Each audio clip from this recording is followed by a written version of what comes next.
Okay, so now we're ready to show you how to actually put the spike in once you have the holes drilled. And of course, this is the second video, so hopefully you've watched the first one. And if you're mechanically inclined, this will be a pretty simple operation. Okay, so we look down here and we see the holes. We take a wooden toothpick, and for some reason, make sure it's wood. Also, I'm just gonna put 2 spikes in. I usually lay them on the head so I can find them, all right? Okay, so I'm gonna take the toothpick after getting the string out of the way, and I put it right there, bingo. And I take the side cutting pliers, which cut even, and I clip it. Okay, so now we have a little bit of toothpick in the hole. I take the other end of the toothpick, put it in there, clip it, flush cutting pliers. And then just for the heck of it, I'll take the this item and I'll just push them in just a hair, okay? Bingo, all right. Now, sometimes you press these toothpicks in and they kind of disappear, and you try to put the spike in and you just have to pull the spike out and just put some more toothpick in it. All right, now, here's the big thing. So we're gonna take our tack hammer and our needle and nose pliers, and we're gonna take a railroad spike and we're gonna put it in the needle nose in such a way that it sticks out, okay? Then we take this, go to the hole, and we press it into the hole, okay? We then take the hammer and we just pound it in there, okay? All right. And then if you, at any point you want to straighten the railroad spike, you can do that. So I'm gonna go ahead and do this again. Get that sucker in there. And once again, the hole's there, you just press it in and you pound it a few times. Okay, now, a lot of you guys have these feeler gauges at your house, and if you don't, it's called a feeler gauge, I believe, and that's for adjusting the timing in your car.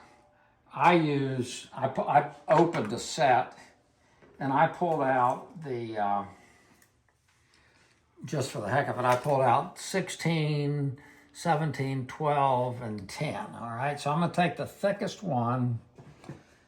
I take and put the hole over the spike, all right? And then I'm gonna take the hammer, pound it in, all right? Then I pull the spike out, or the feeler gauge, all righty. Then to straighten the spike out, okay. I don't know if you can see that, but if this is crooked at all, you just grab it and you just turn it until it becomes flush. Then you take, I'm gonna start and do the 11 feeler gauge, and you stick it under here, and you simply tap this. And the question is, why do we use an 11? Well, we use that because most of the fifth strings are 9s or 10s. So we also, once we get it set with the 11, we can go to the 10, put it in there, pound it again. Okay, now that we've got it pounded in, then we take the string, we put it in there, and if there's any problem where you just can't get the string under there, then you just take either an 11 or a 12 feeler gauge and you just push it in there, and it causes the space to get bigger, okay? now you pray. You pray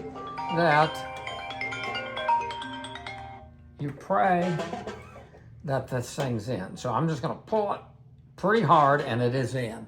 All right? Great. Okay, so now we pull it out. And once again, if it's too hard to pull out, then just, well, pull it out and then use like a 12, which will make the space a little bigger. All right, now we take the next railroad spike and you can take your needle nose and just so something sticks out on the bottom, all right? And you just stick it right there. Pound it. Hopefully it goes in. Get out your feeler gauge and just stick it. I usually just put the thing inside the hole, and then you just lightly tap it in. And if it bends, then you just get another railroad spike and then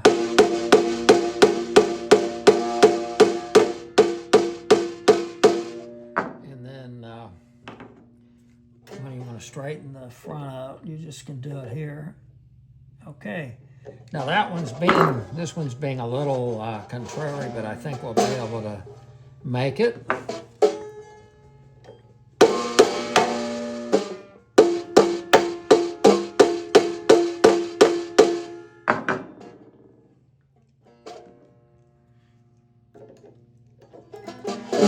right, line it up. Okay, I'll try to hit it in such a way it doesn't bend.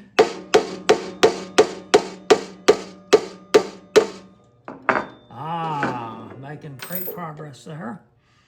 Okay, so just take my word for it. If you can do it close up, but you can see how the spike is. Now we're gonna use our 11. I'm sorry, that's your 17. So we're gonna go to our 11. And I mark these so I can find them easily. Okay, that's the 11.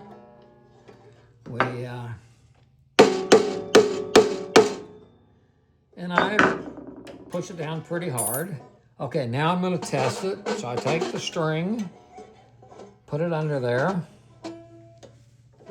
Okay, it goes under there. I pull it, and it's fine. Now, once I tune the banjo, if I have any problems, I can always move the string back and either pull it up a little bit by using a bigger, thicker feeler gauge, or I can make it closer if it's slipping out by just using a thinner feeler gauge. So that's basically it, and hopefully this will help you.